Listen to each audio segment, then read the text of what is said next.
Okay, so we've got Jennifer Hasser with us today from Kendore Cares and Kendore Learning Center, or Kendore Cares and Syllables Learning Center.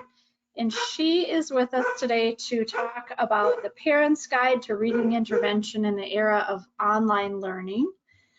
All of our guests today are muted today, Jennifer, and that's so that we can watch you present first, and then also enables the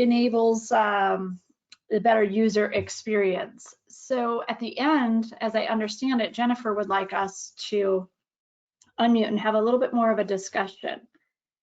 Jennifer, can you hear me?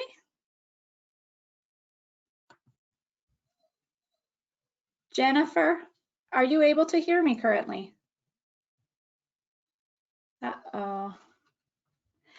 Can anyone type in whether the group can hear me? It looks like we've got some issues with hearing. So let's take care of that first.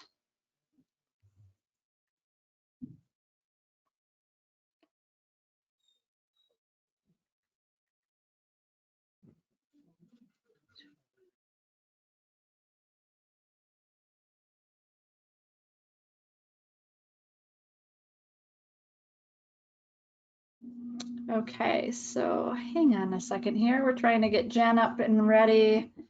And let's see.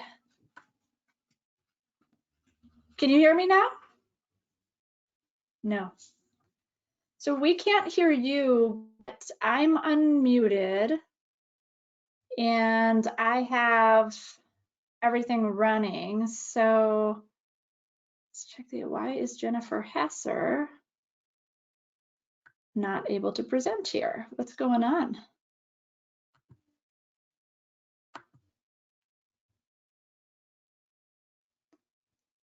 So Jennifer, we can't hear you. Jennifer Hasser. 1 second here. Hold on, everyone.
Yes. Okay, good. Okay, Hey, we've got Jennifer now. We've got it all worked out. Yay. Uh-oh. Okay, Jennifer, take it away.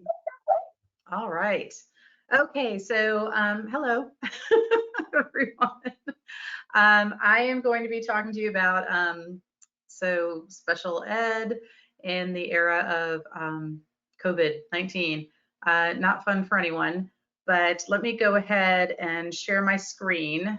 Can you see the PowerPoint presentation yet? I just want to make sure I've never used GoToMeeting. We can see and hear you just fine, and if there's anything I'll set crops up, Jennifer, on the back end. I'll be managing any questions, and when you give us the opportunity to unmute so that users can ask you one-on-one, I'll go ahead and handle that. So right now we'll just let you present, but we can see you and we can see your PowerPoint. Okay, good, because I can't see the PowerPoint, so I need to switch to that.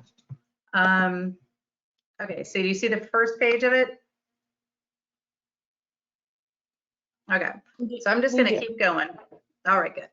All right, so the first thing I wanted to do was talk to you about who I am. So I have quite a diverse background in special education. So I am a former public school special education teacher. I taught resource and interrelated.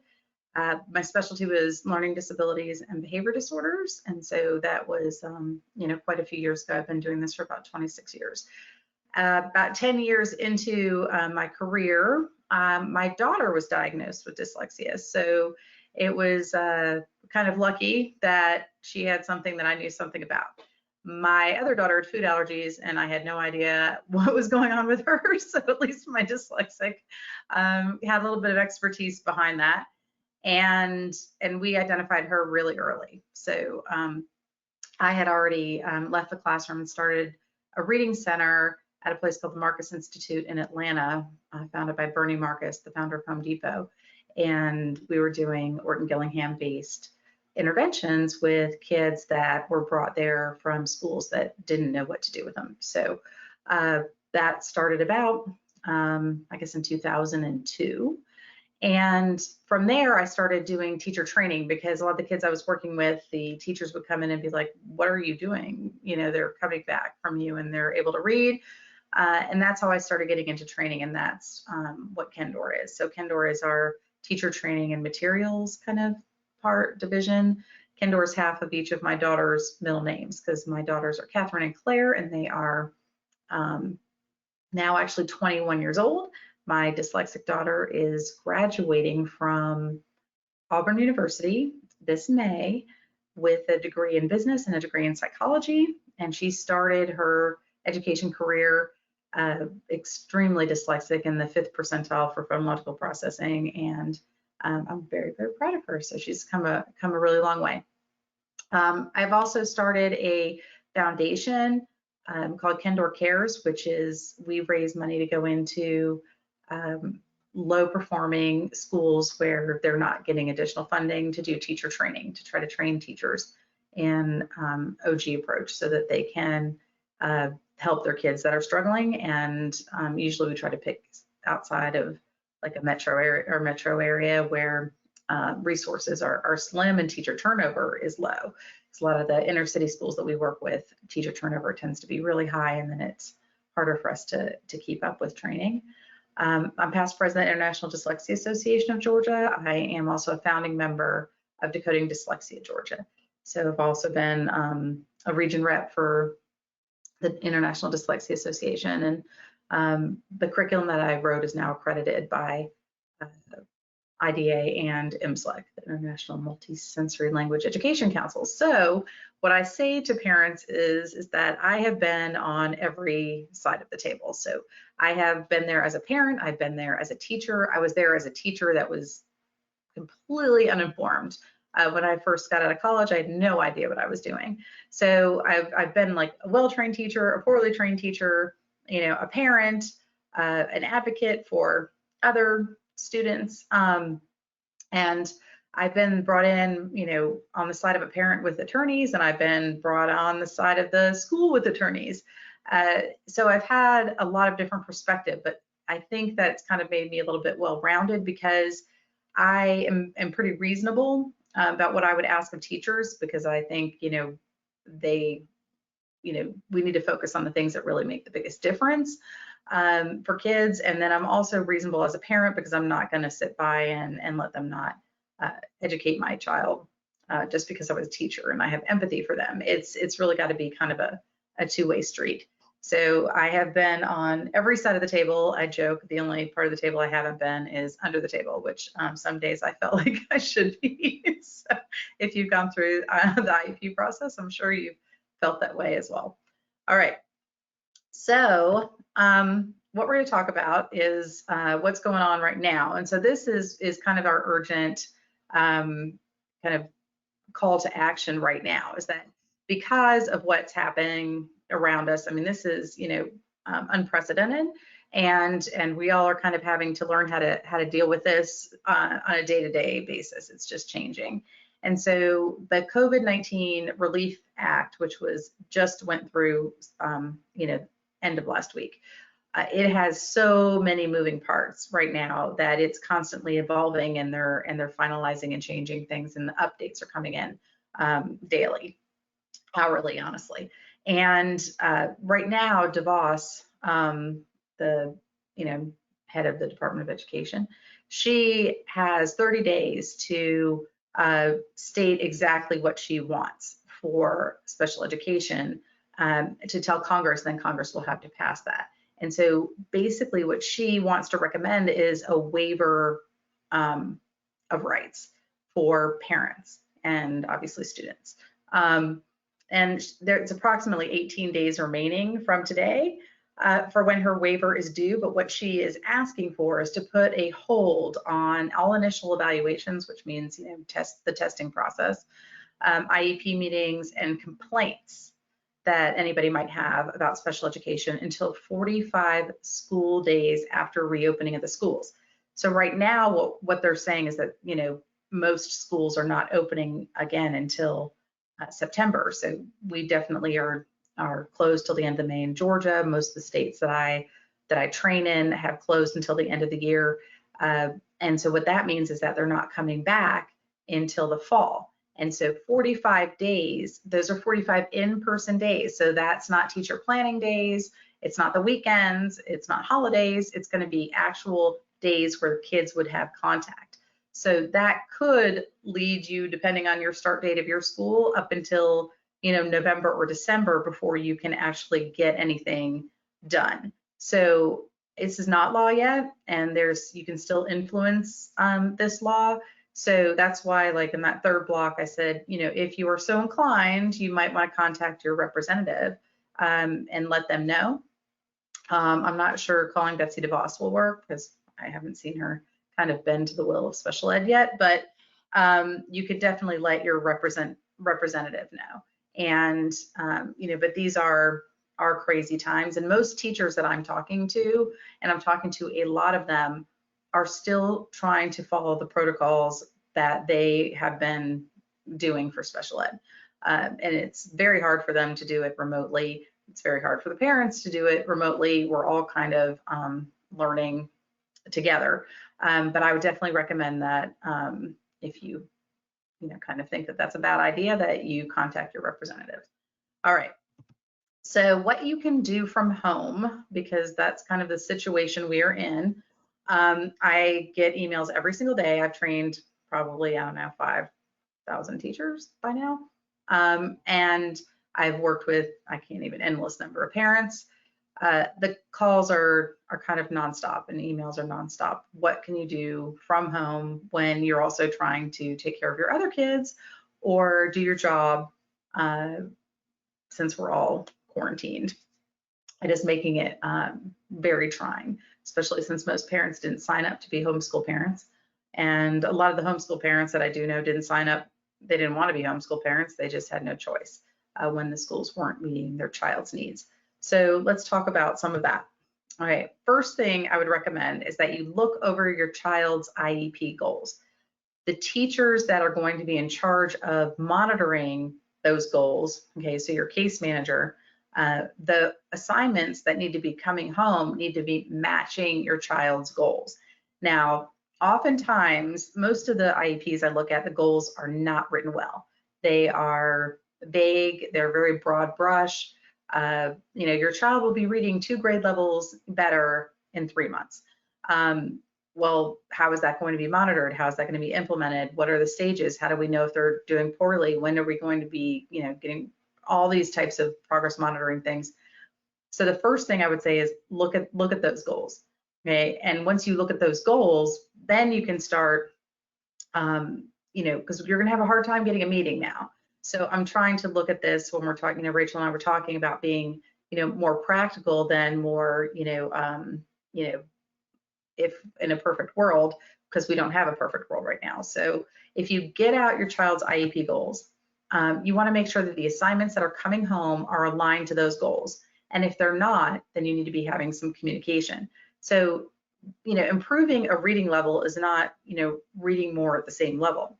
You're going to have to target it based on reading skills that enable you to read at that higher level. So how are they gauging those reading skills? How are they teaching those reading skills from afar? What types of things are they sending home? And if it's all worksheets, you're going to have to probably have some communication about that.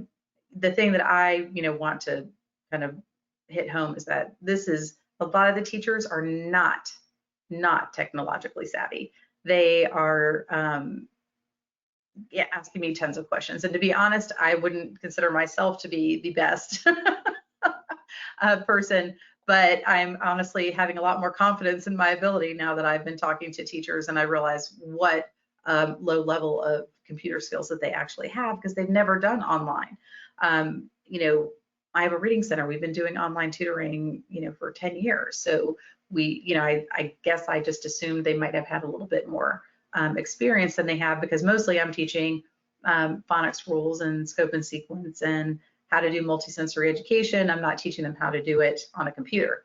So make sure that these assignments, a lot of them right now, I feel like they're sending home busy work. And so you need to weed through that and look at, which I know it shouldn't necessarily have to be your job, but right now we're in a weird state, that look through it all and kind of say, is this supporting? Just stop and say, is this supporting the goal that we need? Is this what we need to happen? Then if you start questioning it, now, then the teachers will start to think about it and fine tune it and say, okay, well, maybe I should be sending home something slightly different. But right now, I think they're grabbing at straws, and there are a lot of free programs are out there. People are trying to get them to use their programs. So a lot of teachers are just like, oh, that's free, and the advertisement says that it's going to work and it's going to help, and I could just send that link home, and that'll be a lot less work for me. I don't think there's any malice in what they're doing, but I think reviewing exactly what those online resources are would be beneficial for you. Has the teachers communicated the steps needed to achieve those goals? And that's what I would ask. So if they finish this, where would they be heading? So you want to make sure, like I always use the analogy that if I was going on a trip, I live in Georgia, right? So if I was driving to California, and I would need to know, like, how far am I going? And how long is it going to take? And where am I going to stop along the way? And how many nights of hotel am I going to need? How much gas am I going to need? Well, what happens if I get a flat tire in St. Louis? Is that going to delay my trip? How would that, and adjust accordingly. And so if your teacher's not thinking about where they need to end up by May, then they might just be giving you a packet of stuff that's, taking you down to Miami, and it's not going to take you on the way to California. Now, I'm not blaming teachers for saying, okay, I want to get to California, but maybe I'm not going to be able to because I got that flat tire in St. Louis. So maybe I'm going to have to skip, the giant ball of yarn where I was going to stop and see, and then go see the Grand Canyon. Or I'm going to see the giant ball of yarn because it might disintegrate and never be there again, and the Grand Canyon will always be there. So those are choices that a teacher has to make regularly if you're really monitoring progress to see, okay, it would be great if we were able to get to all of this, but we want those foundational skills to really be solid before we move on. So that's why, asking a teacher about what those goals are and how they plan to achieve them is not confrontational. It is not argumentative. It is just I think it's a really logical question. If you had your child's basketball coach, you'd be like, oh, well, how do you plan on getting them through the skills? Are you going to teach them to shoot first or dribble first, or are they going to be passing, or what is your main focus right now? And how are you planning on getting there? And I think any well-trained professional would be fine with those questions being asked. Because if anyone asks me what my plan is for any one of the students I work with, I can easily lay it out and tell them, this is where I predict we might have some difficulties because there's some working memory deficits, or there's phonological processing problems, or based on retrieval speed, we're going to have to put more of an emphasis on fluency, you can look at that and then say, and if a parent said to me, well, what if they can't, their fluency isn't improving, what would you do? And I can tell them, we might have to increase our intensity or our duration or our frequency, or we might have to lower the level down and wait till we can get some mastery of some other skills before we can move them up to more difficult material. And I would not have any issue with that. It would not bother me in the least. So don't worry about asking teachers those types of questions, because I truly feel like if they can't answer them, that is a good point of reflection for them, that they should stop and think, why can't I answer that? That's a pretty logical question. I think that teachers want to do the right thing and they want to do a good job. A lot of times they don't either have the training or the resources to do it, but I don't think that that is with malice. So a lot of this I really think has to do with the way you kind of communicate, your questions with them. You'll get the most out of that teacher, because they are not allowed to legally tell you they don't know things, but they will tell you that if they feel comfortable with you and if they feel like they're not under attack.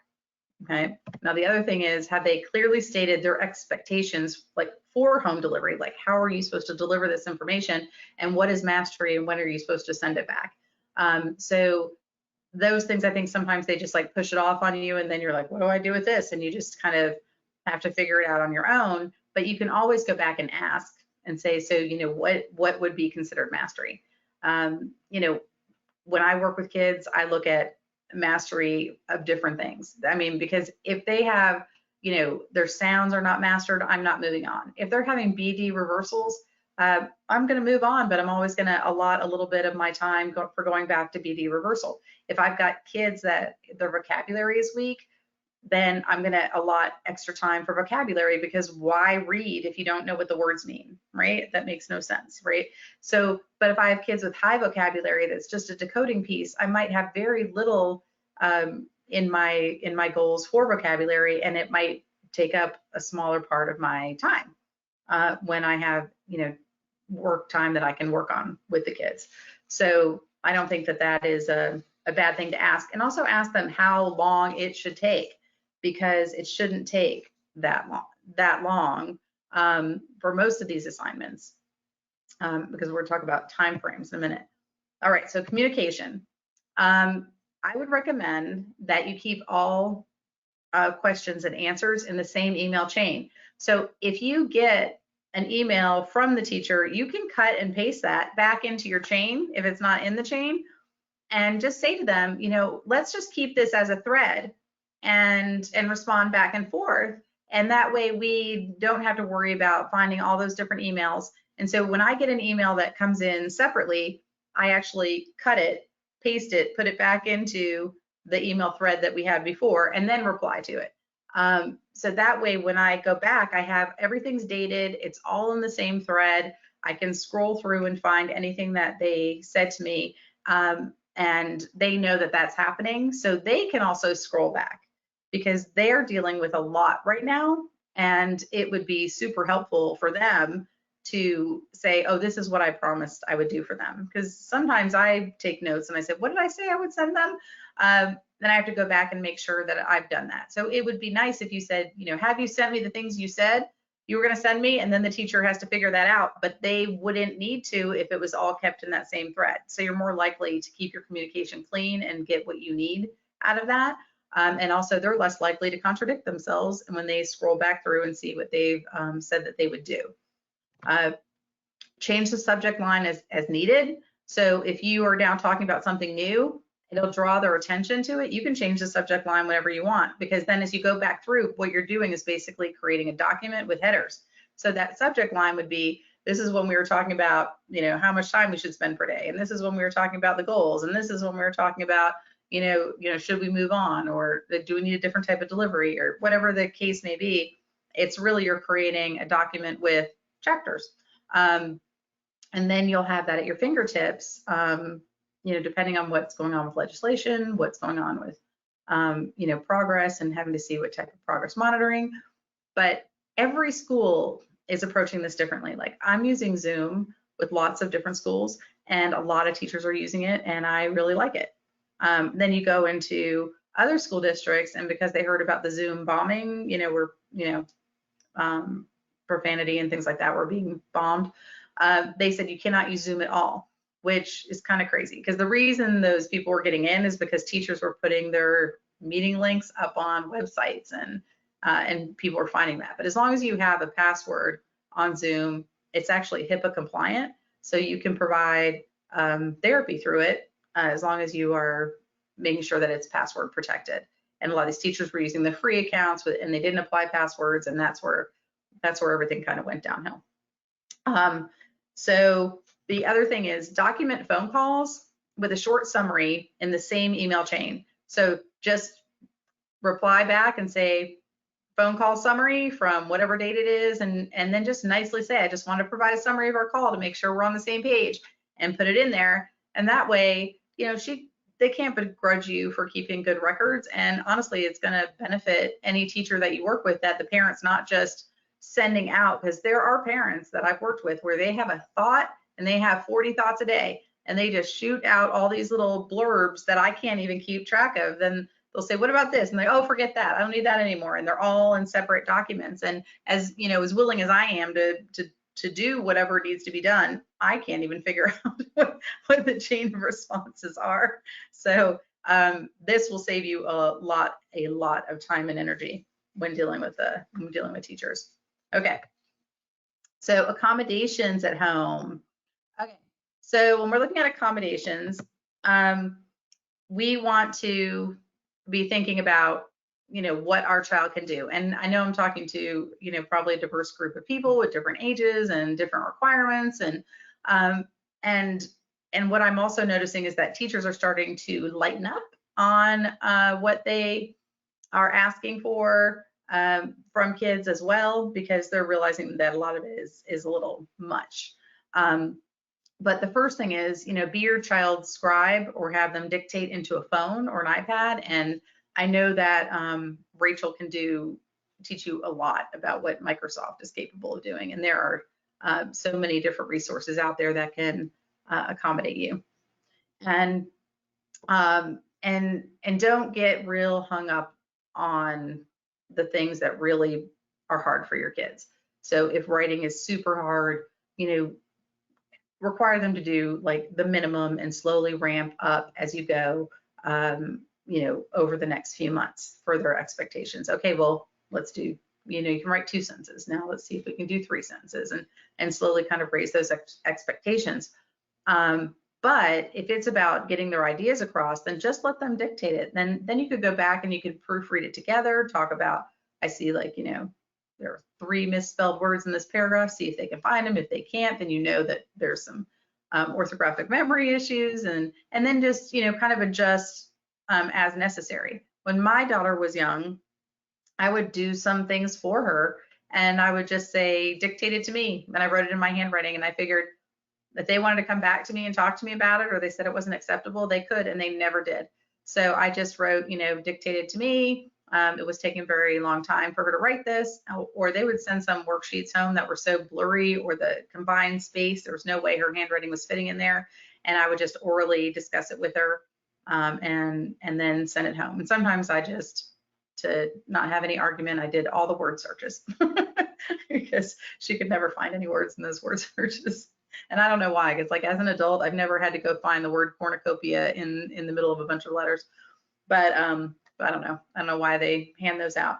So choose reading material that they can read successfully. So the thing about reading that is different than any other skill, reading is a man-made task. It's just like basketball or ballet. It's not something that you're going to grow into as you get older. So it is definitely man-made.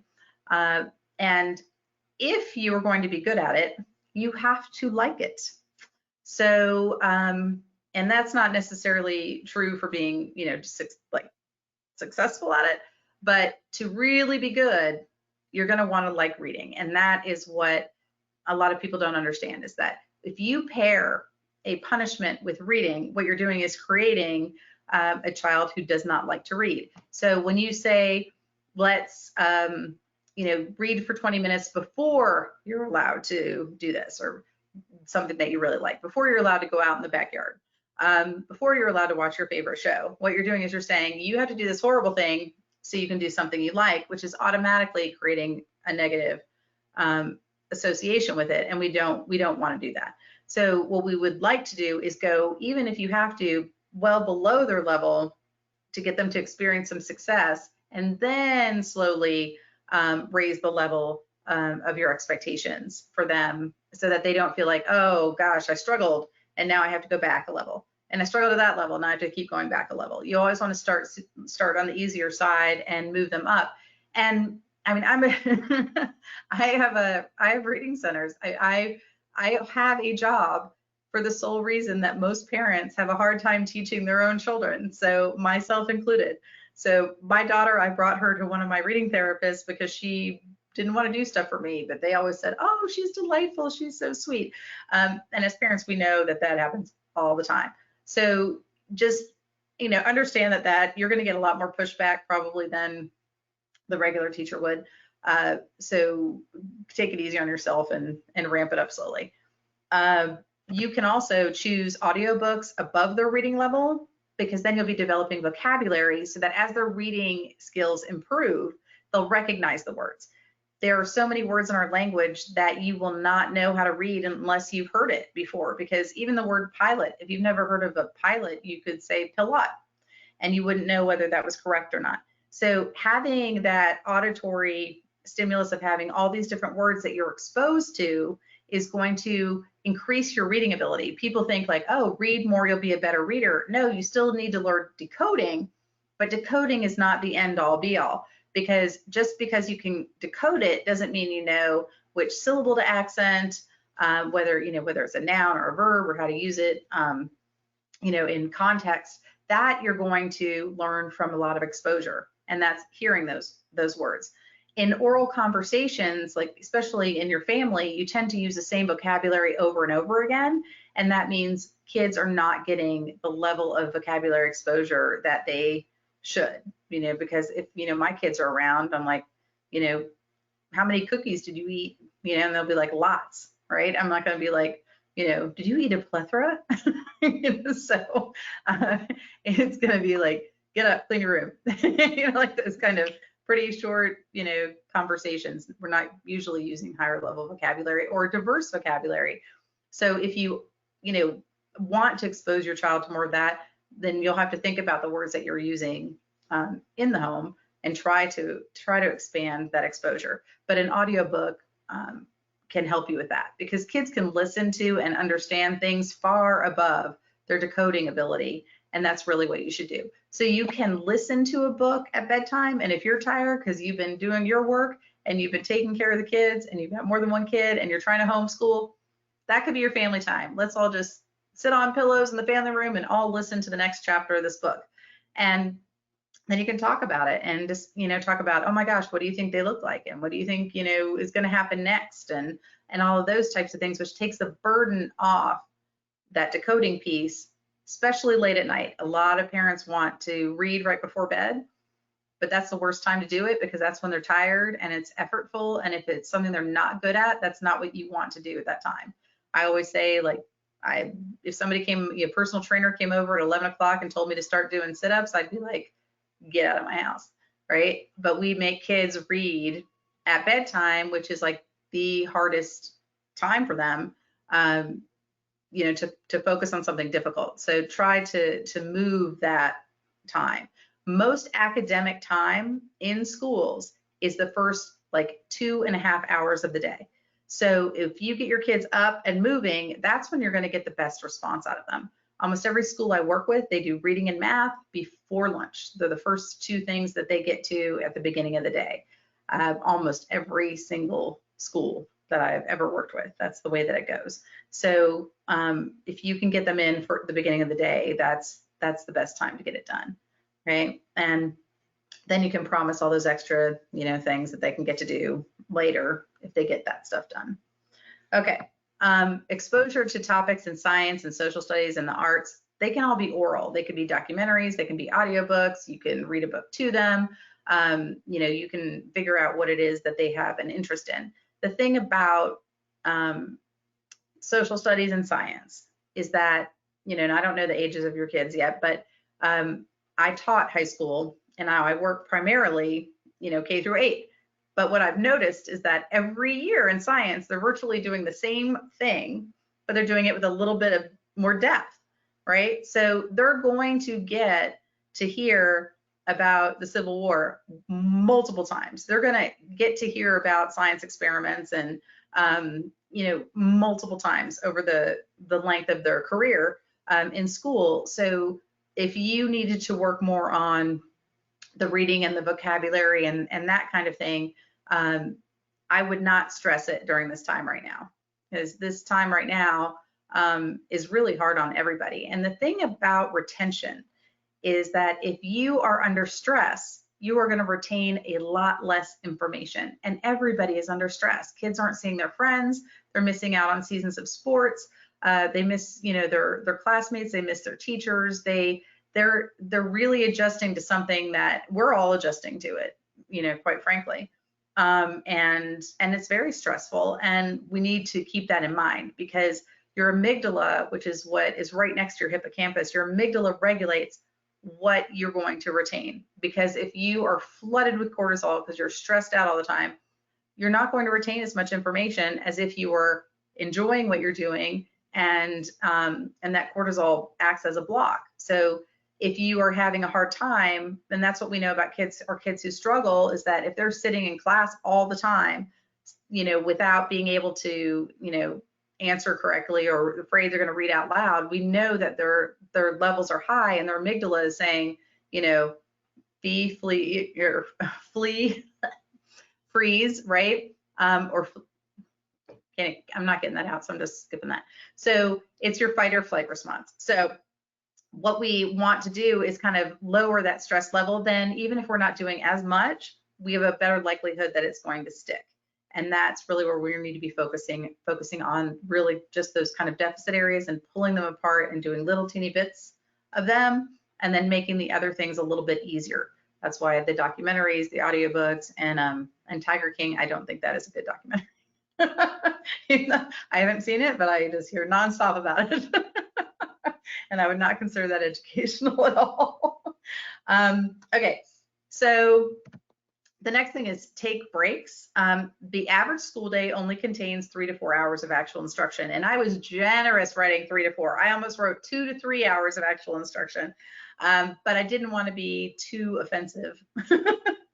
But I've spent so much time in schools, the transition time between activities, the specials, the walking down the hall to go to lunch, all these, the schools these days are trying to do everything. They've got Spanish and keyboarding and computer time and art and music and PE, and there's just not enough hours in the day to do all of those things well. And I think that's one of the big reasons why we're having a lot of struggle in schools, and is that everybody expects the schools to be able to do all those things well, and that's not going to happen. So right now, I truly think that really academic time, they get 2 to 3 hours, and it depends on the teacher and how good that teacher is at keeping kids on task, because some teachers have lots of centers and the kids are doing busy work while they're waiting to see the teacher. So it is definitely variable from school to school. So, but if you think your child is going to be doing school-related work for 8 hours, that is too taxing. It's too much, and they're going to end up shutting down on you and becoming behavior problems if they're not already. So definitely, have a routine, break it up, use as many accommodations as you need to at home. Things to remember.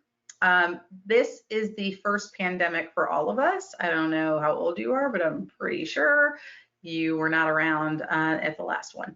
So, so we are all struggling with this, but it's a good opportunity to learn about, structured word inquiry, because pandemic means all people. It's having the characteristic of affecting all people, and it is affecting all of us.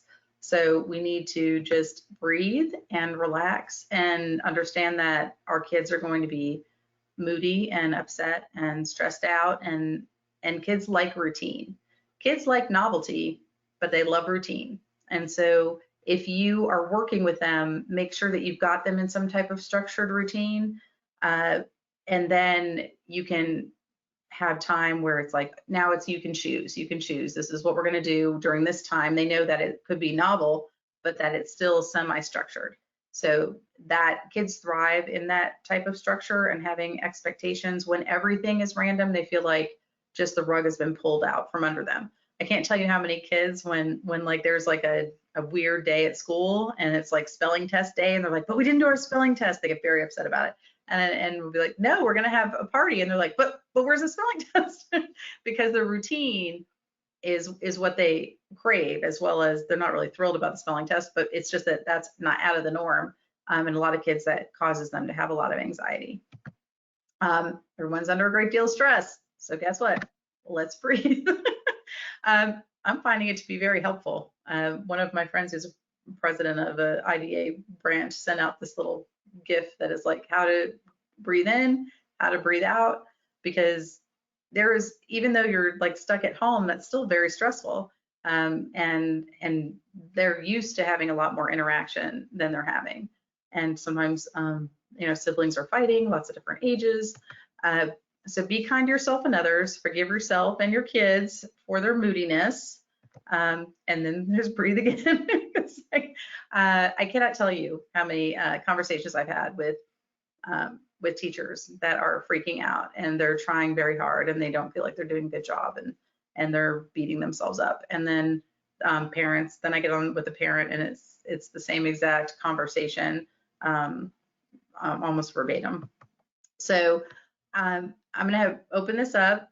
Rachel said we can chat. I have a lot of activities and ideas on videos that you can look at that are on my YouTube channel. So I teach you how to play games and activities that you can intersperse into what you're doing.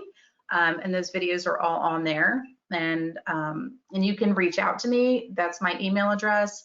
You can call me if you want to. I'm still going into my office because I'm sitting in my office, but there's no one here but my children, they're doing their college classes from here because they got kicked off campus. So they're both seniors. Yes. Are you ready for us to unmute the guests so that they can speak and ask questions? Ready. Okay. So I'm going to enable everyone to use their microphone unless you have self-muted. Some of you have self-muted. And so you guys can ask questions of Jennifer based upon her presentation. So I see April and Catherine and Kimberly and Christy. I cannot unmute you. It says you're self-muted. Same with Liz Grossman. And then Molly, let's see what we can do for you here. Again, it says you're self-muted, Molly. So you guys want to check in on your personal device. Okay, Jennifer, go ahead. Okay, so feel free to ask me something specific to a particular goal or issue that you're having. Like sometimes it's hard to try to make it general, not knowing ages or grades or specific issues, but so feel free to ask. No questions? Or is everyone muted? Can you hear me? I can hear you. Okay, this is April Hoptie. I kind of signed in late. Okay. I just got the last 10 minutes, so That's okay. I apologize. Is it possible for you to put the previous slides on? Maybe I can look at them. Sure. And maybe come up with questions. Yeah. Great. What led you to attend in the first place? Do you have any questions about what's going on? So yeah, there hasn't been any I guess specialists or reading or speech and language people reaching out to do anything with my kids yet. So have you reached out to them? Yes, so I just got something from the speech and language pathologist today, but I mean, we haven't been doing anything with them.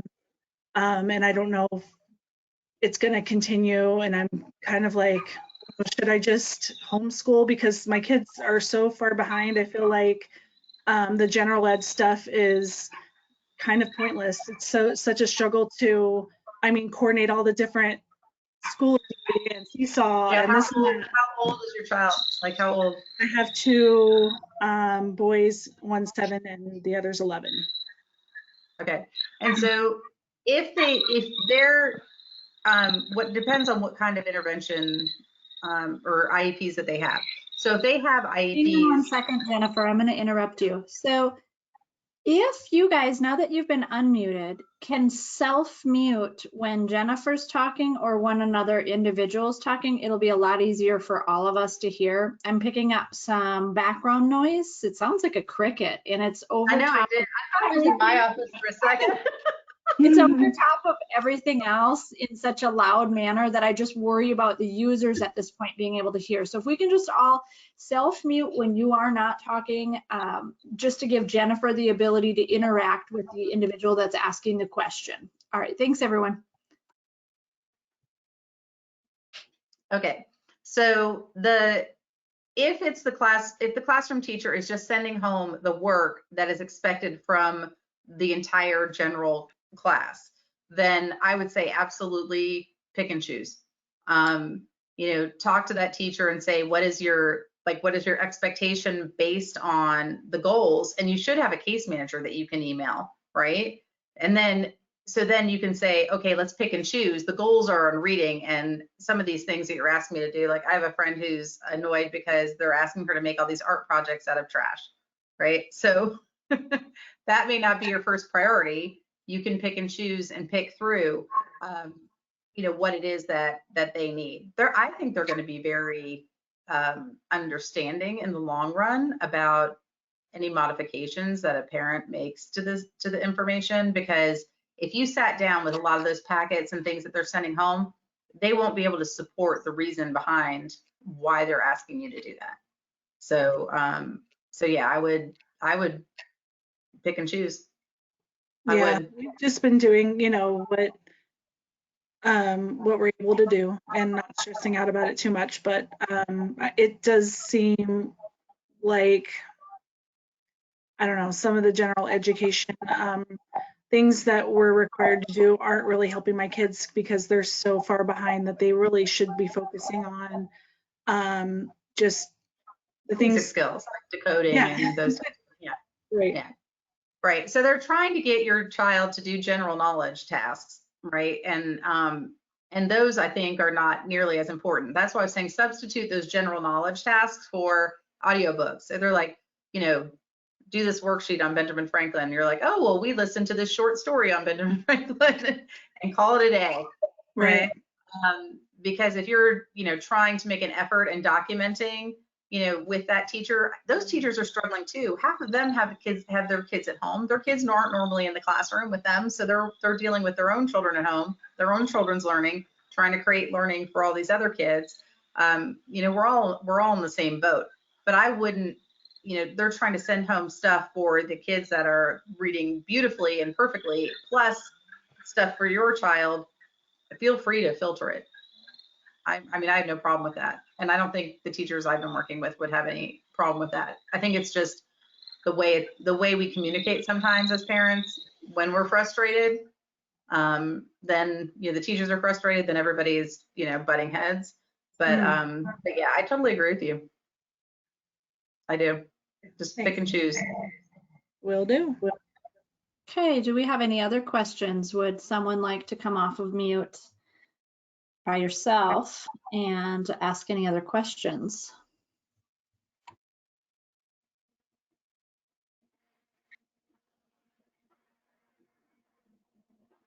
You want me to tell you some of the questions I've been hearing before we wrap up?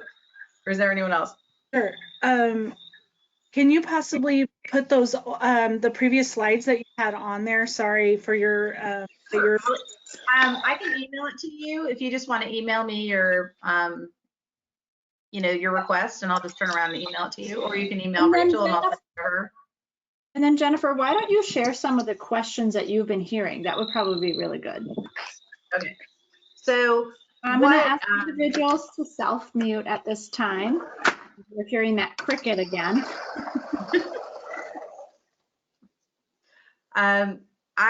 I have been dealing, and I don't know the ages of everybody, but my specialty is dyslexia, and almost all my kids have reading difficulties. I've been getting a lot of questions about math because they've been sending home a lot of word problems that the kids can't read.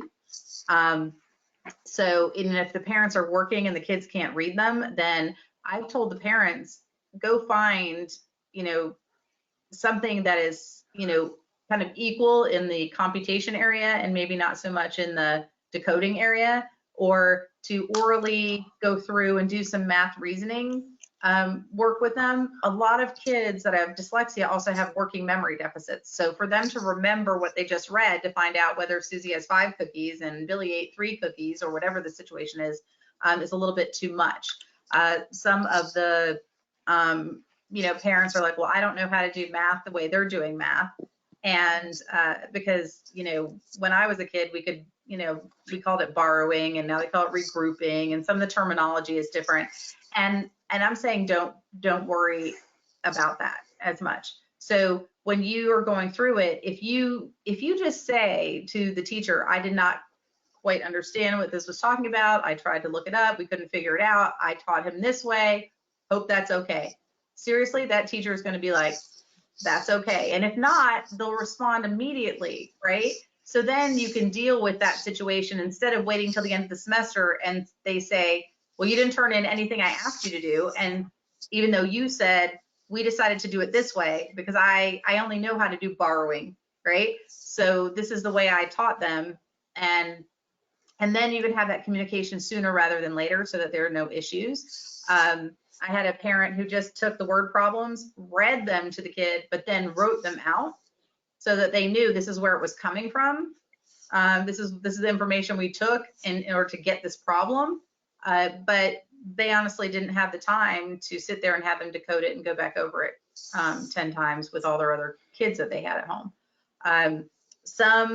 The kids, I've told them, we've looked at some assignments and I said, well, why don't you choose to do this, this, and this, and then do it with, because a lot of you probably still have your OG tutors, ask them about incorporating that in to the lesson. So like some of the kids we're working with here, I'm not going to work on these spelling words that have no pattern, that are completely ridiculous. And then how are you taking a spelling test anyway? Because you're just supposed to submit it. Your parent reads you the words. Some of the ways that things are being done just aren't really all that efficient, but the teachers aren't thinking outside the box as to how am I going to complete that? Maybe I should find another way to assess that. So we've just been working on skills that we don't normally work with, but then incorporating it into the OG sequence that we do with the kids. So I think that would be a great way to utilize it if that's somebody you have. Now, if you have services for speech and language, or you have, intervention time, they should still be serving you. They can serve you through like one-on-one speech services through Zoom, right? They can still do their caseload, just accessing those kids in a different way. So I think you should reach out and ask for those services because they're supposed to be doing it. So I have no problem with that. And then, if they're not, I would just keep documenting. Well, when do we haven't gotten it set up yet? Well, when do you think that's going to happen? Will you be, give them some questions that they should be talking about, because they were saying, well, we only service, your child 45 minutes, 3 days a week, right? And I'm like, but you missed 3 weeks. So does that mean you're going to be servicing them 45 minutes a day, or are you going to extend it into the summer, or how are you going to allot for that? And give them some suggestions, because sometimes they're not thinking outside the box. They're just trying to get through everything.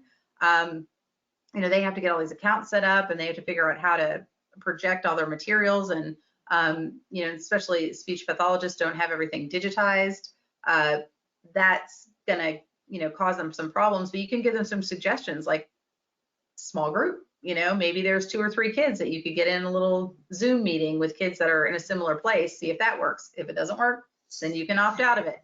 But, maybe meet them kind of halfway and compromise on some of those things, or offer, how can I facilitate that for you? If you say to some of these people, I've got a, some word lists that we've been looking at. How do these look to you? Can these be the spelling? They'll be like, fine, fine. So if you want some suggestions from me, I'm happy to help. I'm happy to give you some suggestions of things. Like, you're like, this is what they're sending me. What could I ask them to do? You can email me, just send me pictures of it. I don't care. And I can give you some suggestions how to modify it to something that might be more doable in the circumstances.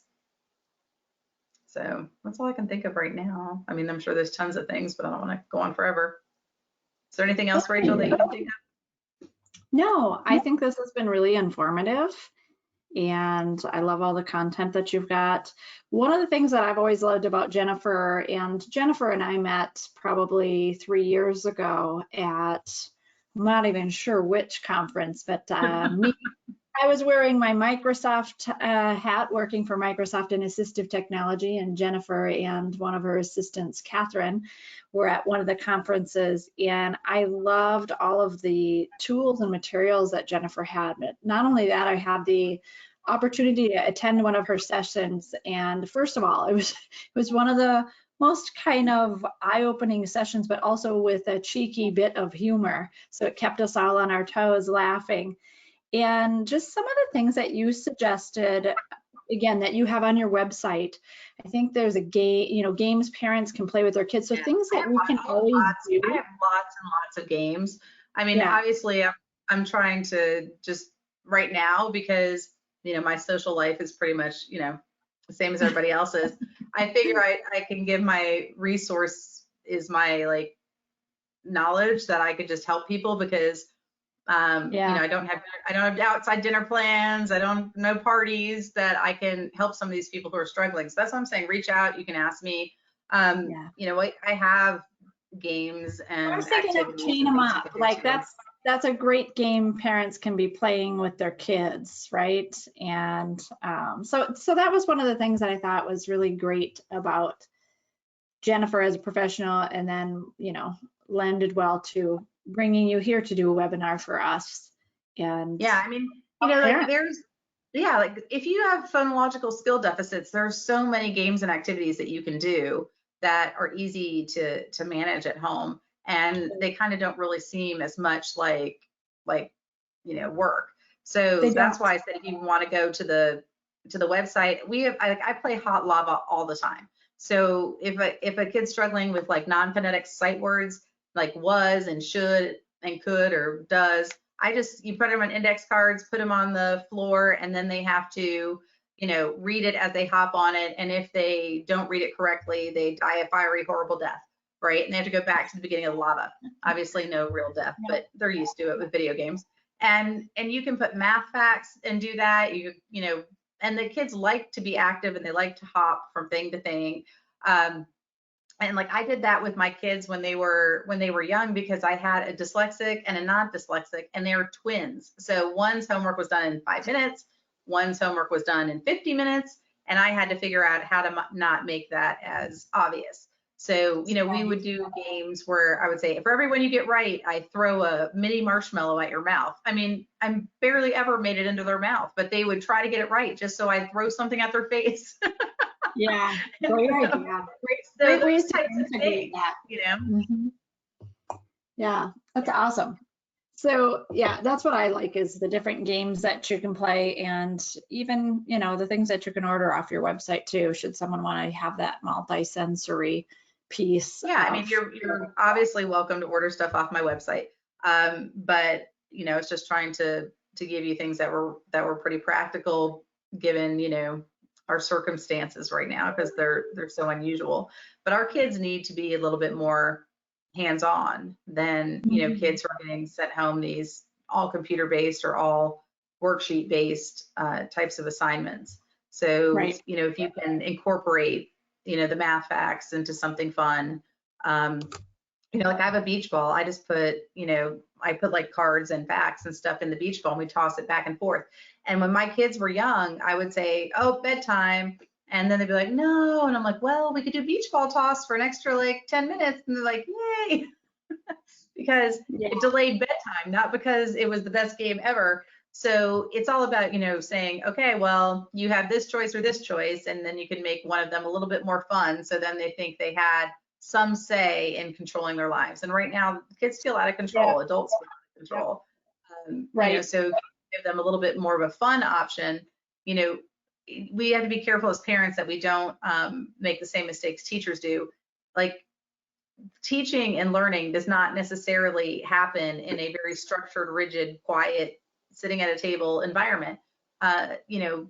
Being active and moving around and having discussion and having frequent breaks is totally normal. And think about if you're in one of your business meetings sitting there for an hour and a half, you just want to get out of there and you remember about 10% of what has been said. So it's the same thing with the kids. They need to have, that interactive ability to get up and move around in the practice. And our kids have poor working memories. They need multiple repetitions over multiple days. You can't teach what they're learning as a checklist. It has to be something that is rotated through because I'm sure you've seen it where they have it one day and then it's gone the next. And so, I always say like repeat, repeat, repeat, because if it's important, that repetition has to be there. The thing my kids tell me, stop repeating yourself all the time, Mom. Well, that's good. At least they notice you're repeating yourself. I'm doing it for a reason. So I have one more question. Is there a program or a specific program for dyscalculia that you can recommend? How old is the child? 7 and 11. Again, sorry, my boy. 7 and 11 again. Okay, I didn't know which one. So, well, it depends on what the basic facts are. So, Orton Gillingham math is what I use, and so it's multisensory, and they get to manipulate things. And but it's going to be, it's not really worksheet. It's a way of getting the cognitive, just a cognitive understanding instead of rote understanding. And that is what I recommend, because the predictors for reading and math are very similar. There's phonological memory, that retrieval speed, short-term auditory memory. They correlate highly between reading and math. So that's why I like the OG math and the manipulatives to get them over that hump. Now the 11-year-old, it would depend on what the skill level is. So if it just has to be broken down or repeated, or then I don't know. If you want to get in touch with me, I can speak to what it is, like where they are, because there was a lot of programs where I would say, no, not for this kid, but definitely for this kid. And I read like 10 psychs a week. So if anybody wants to send me some of their info, and we have a phone conversation, I'd be happy to give my opinion for what it's worth. So, thank you. Okay. You're welcome. We are slightly a few minutes over the 1 hour mark here, and so we're going to wrap things up and thank Jennifer for joining and presenting to us today. Thanks a lot, Jennifer. Really appreciate it. Thank you, Rachel. Thanks for having me. What'd you say? I said thanks for having me. You're welcome. So again, Jennifer's email address and information are here up on the screen for you. And if you wanted to request PowerPoint, you can just send an email to her and she'll share that with you. Thanks everyone for joining us, and thank you, Jennifer. And that completes our session for today. Okay, bye. Bye everyone.